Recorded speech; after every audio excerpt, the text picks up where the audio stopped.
C3, Connecting Coaches Cognition. It's time to get some coaching for the coach. Welcome back to another episode of C3. I'm Courtney Groskin, and I'm here with Sandy Heiser. Sandy, what's new in your world? Oh, just enjoying this very warm Colorado winter. No snow. It's almost spring already. Winter is an understatement. Yeah. And the wind. If it weren't for the wind, it's gorgeous out. What does the warm weather mean for you starting your garden this spring? I don't think I'm going to start my seeds any earlier because I'm afraid that in true Colorado fashion that we're going to get a lot of snow in April. Yeah. So I don't think I'll be planting early, but I am watching the extended forecast to kind of see, can I get them in the ground a little bit early? But yeah, I'm not really planning to change much based on this warm winter we've had. Will we finally get the big snow just in time for prom? Probably, right? Yes. That's always the way it works. Oh my gosh. Well, today we're so lucky we have Mary Webb joining us. Mary began her teaching career in Texas, where she taught 4th grade and 3rd grade and served as a school librarian before becoming a campus administrator. With more than 19 years of experience in administration as an assistant principal, and managing director of elementary instruction, Mary successfully built her largest suburban district elementary instructional coaching program into a cohesive and robust support program for teachers and students in partnership with the Instructional Coaching Group. Mary received a doctoral degree in educational leadership from the University of Northern Texas, where her focus was identifying the systems and supports a district can put into place to support the principal and instructional coach. She lives in Dallas, Texas, with her husband, Scott, and 2 sons, Kieran and Thomas. Welcome to the podcast, Mary. I am thrilled to be here. I'm so excited the content that we're going to talk about today is so exciting and so innovative. So I'm really curious your thoughts as we go through our time together. Yeah. Can you tell us about your background in education and how you got involved with instructional coaching? Well, it's a little bit of a story if you guys are okay with that, if you'll hang enough for it, right? So if you can tell by my Southern drawl, I'm a little twang. I'm from Texas. So I have spent my whole career, about 27 years in the Texas schools, and have been doing a lot of different things in a lot of different types of districts, from itty bitty small districts to booming suburban districts, where I spent about 16 years there. And in that time, I was a teacher, a librarian, and then probably 22 years as an administrator. So I opened a campus as a principal in 2010 and spent quite a few years there, and then moved up to the district office. And in that time, when I was a principal of an elementary school. One day, our central office called all of us and said, "Hey, you know that tutor you have," or she was an interventionist, "they're now your coach. And here's a handbook." And that was it. And so it was awesome because any principal knows that more people is more hands and more work. Like there's someone else to share the load. And I was thrilled to have her because she was amazing, but I didn't really know what to do with her. And so made it work for what I had as a principal, what made most sense for what we had in place. And we got a little bit of training, but not much. I didn't even really know what coaching was. I had this thought of what it was, like just go in and show them what to do, right? Go help them. That's really what I thought coaching was all about. And when I moved up to the central office, I was managing director of elementary instruction. And so I was in charge of all of our tier 1 curriculum and programming, as well as our coaches. And in this district, it was quite a large district, not huge, but we had 45 elementaries. And so when I came up there, I realized as a principal, I wasn't alone. Everyone was doing what they could to make coaching work on their campus. And so we had a lot of different versions, and everyone had great intention. Lots of different versions of coaching going on, from a coach almost being an administrator to a coach almost being a sub, right? Because people were just using them where they felt like it worked best for them. And so I'll never forget the day I was really trying to figure out how I was going to lead this group of coaches.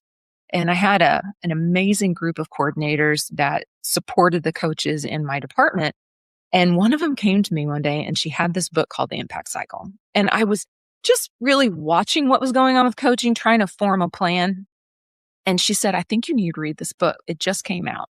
Took it home and I read it in one night. And as I was reading it, I was like, this is what it just cleared up so much for me.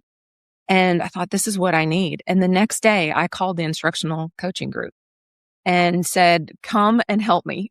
And so partnered with the consultants and with Jim for a number of years. And then through working with them and learning so much about what coaching is, started working part-time for Jim as a consultant. And now I'm a full-time consultant. This is probably my third or fourth year working for him. And so I go around working with school districts, coaches, administrators on how we can, utilize our coaches the best way ultimately to improve student outcomes. So that was a really long-winded story to tell you a little bit about me. I remember that book. Oh my gosh. I was an instructional coach in 2010, and it was what my district was using, and what a great resource. I still remember like when I would go out and try to see what coaching would look like. And we met with our coaches quite a bit during, we pull them in for these district meetings. And I always heard, we're building relationships. And I agree that was important, but I kept thinking there's more to it.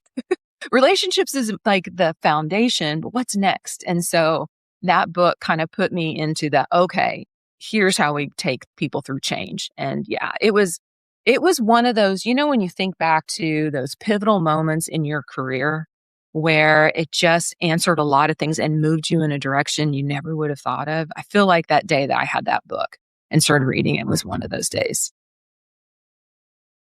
Oh my gosh, that's so great. Yeah. Yeah. Nice. Okay, well, as you think about instructional coaching, where do you see AI adding the most value to the coaching cycle? I think we noticed, or Courtney noticed, that you had presented on AI. Yeah, at TLC. So Jim and I are working on actually, and a couple of our colleagues were working on a book about this. We're in the editing phase of it, so we'll see how long this, And because AI, we're hearing AI all over the place, right? Everything, AI, and what is it? What's so interesting is we talk a lot about disruptive technology. Like there's been technology throughout our existence that's disrupted ways in which we've operated. If you think about like AOL, do you remember that dial-up service with that noise?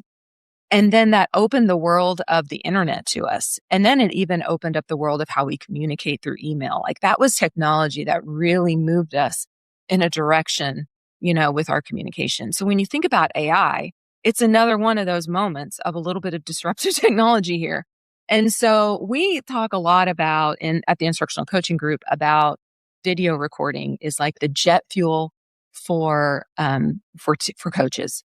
And when I was thinking about AI and like, where does that fit in? If recording is like the jet fuel, right?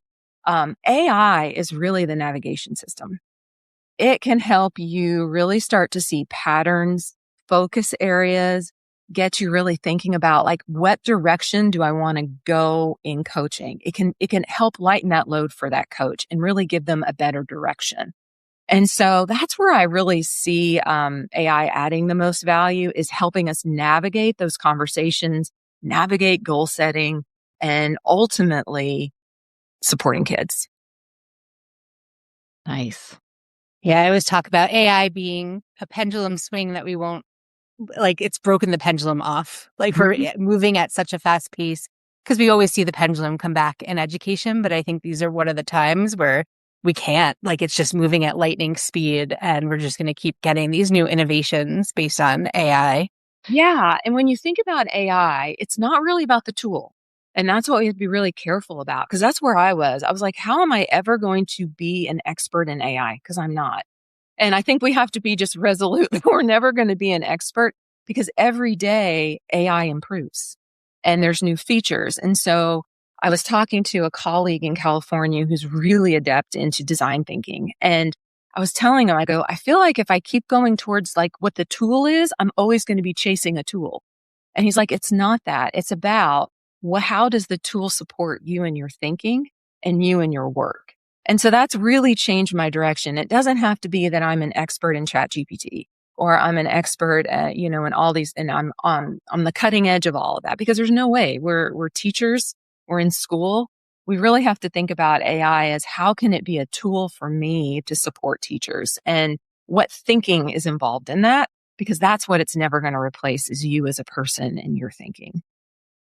Definitely. And we saw the app boom with the iPads when that came out. There was an app for everything. So it's easy to fall into that trap with AI of what tool is going to Right. solve this problem. But yet it really is about the thought process and the cognition that goes into crafting those prompts or navigating AI itself. And I think that's where we really need to put our energy Agree. in. Have you seen some coaches using AI to analyze classroom data or trends without overwhelming teachers? What are some practical ways coaches can do this? So that what I think is really interesting is you put in that phrase without overwhelming teachers. And so that's what we have to be really conscious of or conscientious about is because we can overwhelm a teacher really quick and AI can feel overwhelming when it's something I'm not really that used to. And so when I think about that word overwhelming, we go back to partnership principles and how do we give teachers more control and more choice and voice and really letting it guide what the teacher wants. I think if we can keep AI, like if I just sit down with the teacher and I say, what are you most curious about with your students? And she may say, or he may say, I feel like the same 5 kids are always asking or always answering the questions. I can't get all kids to answer. And I'm wondering if that's what's going on. That helps me right away think about AI as, okay, I can start looking at if I'm reporting a lesson, audio recording it, the transcript, putting it in, and let's do some analysis around that. I think that keeps it feeling less overwhelming as opposed to me going, hey, here's 50 things I can do for you. What sounds good?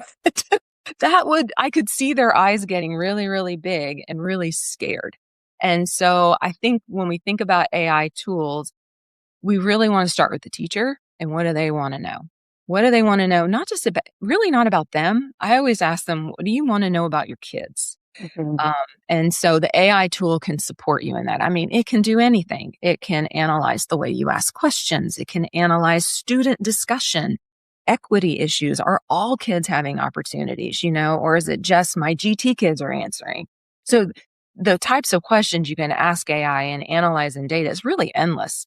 But it really should sit right with the decision making, giving that control back to the teacher. What do you want? Yeah, we talk a lot about in our A&I initiative in St. Vrain about keeping humans at the center. Just because Yeah. we're using AI, we have to remember, like, especially with a transcript of a lesson, like that would be super overwhelming if everything you said is suddenly presented to you. Where if you just pulled out your questions that you asked, that's attainable to sit down and look at the trends in that. So being really selective. Mm-hmm. It's crucial because you can go down an AI rabbit hole. I've done it. I've taken a lesson and transcribed it and dumped it in. And then you look up and it's 4 hours later and you feel no more productive because you just have been like going down different rabbit holes. So really just thinking through it, like, how do I keep it simple as I start off in this? Like, what's one question can help you feel like it's more productive because it's really endless. But I love that you said that putting a transcript in front of the teacher can feel really overwhelming, and you're 100% right. So how do we approach it in a way that it doesn't feel so? Mary, you kind of alluded to this, but how do you balance the efficiency AI brings with that relational aspect of coaching that relies on trust and listening and partnership? Yeah, I think that's a great question because we want. Jim has said this when we started exploring AI and we were working through some of the content that we're putting in our book and through the content that we train coaches and districts on is that he said this and I was like, you're absolutely right. He said we should not allow the tech bros to define how AI should be used in our coaching. We should Love be it. the defining, right? And if we don't get in front of that, they will. And so, and the thing is that we're an important part of this. AI is never going to replace, like you said, the person sitting in front of a teacher. And that's what we want to remember is that there's a connectiveness that we always want to have because that's the foundation of building trust with the teacher. And so when I think about like the efficiency, of AI and also thinking about that relational aspect, I don't know about you all, but when I'm coaching, it's really hard sometimes to be in the moment because you're thinking about all the different things like, okay, what types of questions should I ask? Okay, am I listening to the right thing? Or you're thinking about the email you have to send out or how, I got to get this moving along. You got so many things you're navigating in your mind. It's really hard to be present. With AI now, it can take some of that away from you, the cognitive load of some of those things. Like it can start analyzing the questions that you're asking. I mean, it can be a reflection tool and allow you to be more present. I feel like that's the big thing is you can let some of that go now and be present. I'm reading this, Brené Brown's newest book. What is it? Strong Ground. And she said something about AI. And I was like, she's so right. She said this, she said, as humans, we are always like hardwired neurobiologically, that was her term, for connection. And so if we're not connecting with people, adding in AI is not going to create the connection for us. And so she said, she called it dysfunction. If you're dysfunctional in your approach or your connection with someone, layering AI is just going to make the dysfunction worse. And so you've really got to think about that as like, I need to be more present and I need to be there in the moment with the teacher because that's really, that's the most important thing. AI tool or not, it's that connection that she says we're hardwired for. And to think about sitting in front of a teacher that's saying, I want my students to improve in this way. And if I can't be present and notice things that she's saying, notice like her body language or his body language, or, when they're frustrated or when they just have that, you guys have seen it where they just have that look in their eye, like, I just don't know what to do. AI can't interpret that. You do. And so we could miss those moments if we're not noticing. And so that's what I keep thinking about is that we have more opportunities now to notice because noticing is really hard for me. I don't know about you guys. Because I'm always thinking about 3 steps ahead and I need to slow my thinking down because it matters. And so I keep thinking about that, like sit in the moment and just notice what's going on. And I think that's one thing as coaches we can remember. What guardrails or mindsets do you think coaches need to adopt to use AI responsibly while still encouraging the balance of innovation? There's a lot, and there's a lot coming out. And so that's the thing we've got to be really thinking about. The first thing I would tell a coach is if they are just getting into AI or their district has brought in an AI model within their district, right, within their network, to understand the parameters of it. And what I mean by that is the ethics and the confidentiality in there. And so understanding that when you're using some of these big AI models like ChatGPT, Gemini, Claude, those are large language models. And so being really discerning and understanding that what you put in is not confidential. And so if I'm throwing stuff in there with kids' names, kid information, teachers' names, that's not confidential anymore. And so how do I keep that confidentiality going? So being aware of that. I also think that we need to be really in tune with what our district is coming out with, like the usage model. Like what is, I'm thinking of the word like the best use model that are the ethical uses that we do as an educator, right? And so being aware of what our district is saying. And then understanding that if we're using our district's, whatever AI model they may bring in, a lot of them have things like Magic School. Those are within a walled garden. And so there are that means it's kind of protected inside of the district. And so being aware which is which. And so I think that's one of the big things that we want to think about. We also I talked a little bit about confidentiality, but really ensuring that you're keeping confidentiality before you put anything into an AI platform of any sort. And I think the other thing that we need to be really aware of, and those guardrails or mindset, is being very transparent that we're using AI. Letting the teacher know that and just part of your contracting at the beginning, I think you should add it in and say, hey, we've got this great tool here, and I'm always going to show you, and I'm always going to have you in the driver's seat as we ask questions of, whatever platform we're using.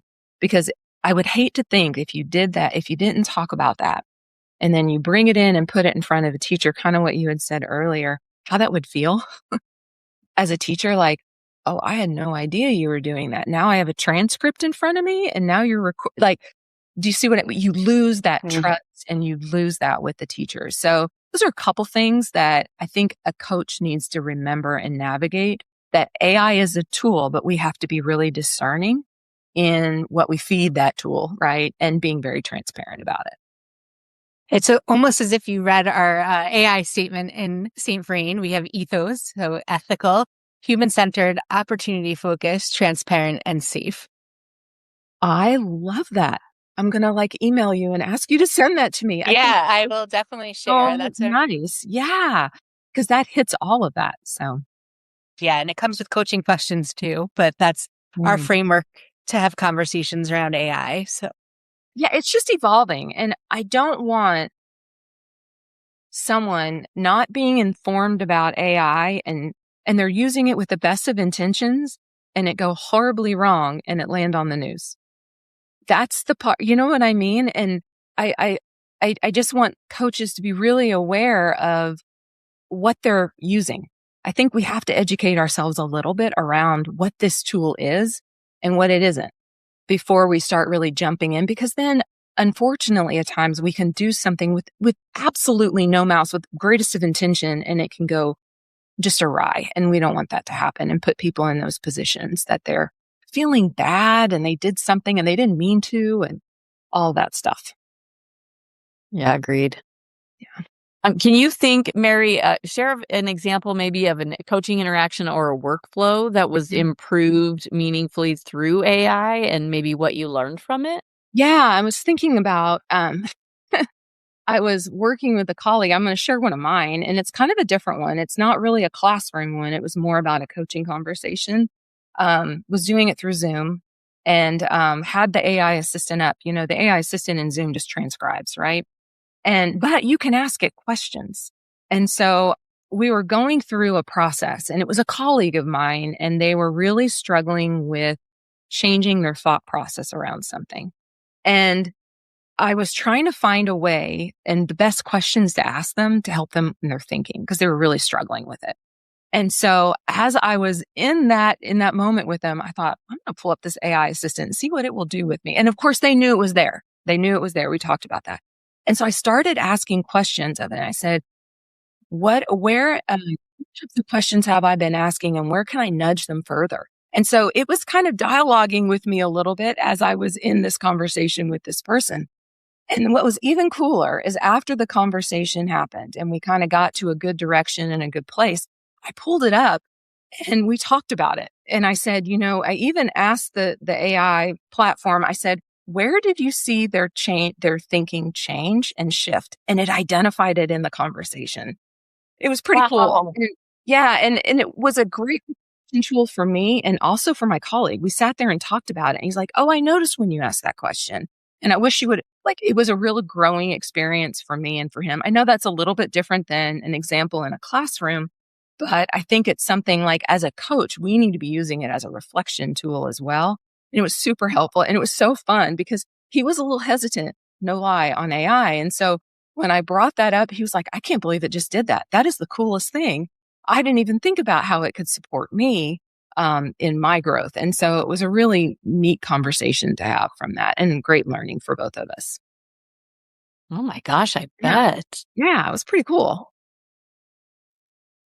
Yeah, there's so many new things that we're trying and it's exciting. It's all just the beginning of it. No, that's the thing we have to remember is it's just the beginning. And there's going to be some tools that come out that aren't going to be for the benefit of coaches.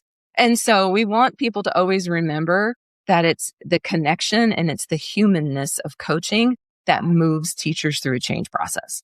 And that's the one thing we want to continue, as a teacher is working with a coach, that a coach remembers that I feel like it's I don't know about y'all, I feel like it's the most important piece, that this tool is great, but it's really that interaction and the work that the teacher and the coach do together through that change process.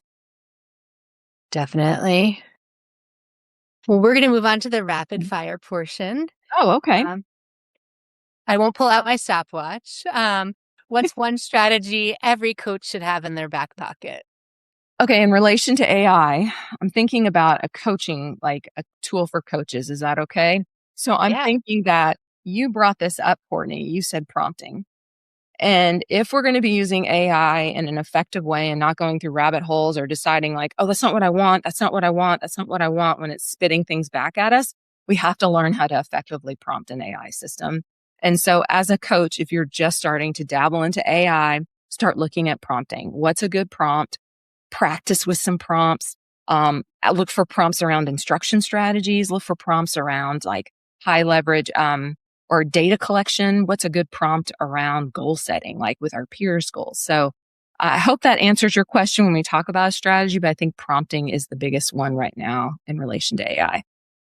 Yeah, it's so important. If you had 60 seconds with a new teacher, what's one thing you'd tell them?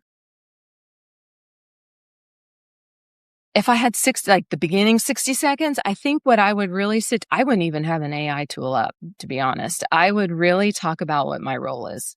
And try to build the trust. Like, I'm here for you.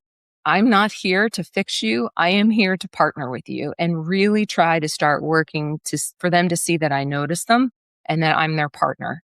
I think that's the foundational piece so that we could start using cool tools like with AI or, getting in and doing some modeling in the classroom. But I think that would be my 60 seconds would be like my 60-second elevator speech about me and you and what this is going to look like to kind of lower the temperature or the nervousness around you being in my room. And where can we learn more from you? Oh, well, that's a nice question to ask. So I work for Jim in the instructional coaching group. And so you can come to our website, instructionalcoaching.com. If you're interested in an AI course, we have some that are online that Jim actually runs that they can. I think he has a beginning and he has a middle, an intermediate level one. And so there's a lot of virtual courses that are hooked up to our website that you can register, and they're great opportunities to learn. I work for him and I go out to districts. So if you want me to come to your district, you can email us at hello@instructionalcoaching.com and they can get in touch with you and find out what your needs are. Thank you so much. Thank you. Thank you, Mary. It's been a pleasure. Thank you. It was wonderful to talk with Mary about AI and coaching. How might you be intentional with integrating AI tools to enhance your coaching? Thanks for listening to another episode. Be sure to follow us on social media. C3, Connecting, Coaches, Cognition. Whose thinking will you mediate today?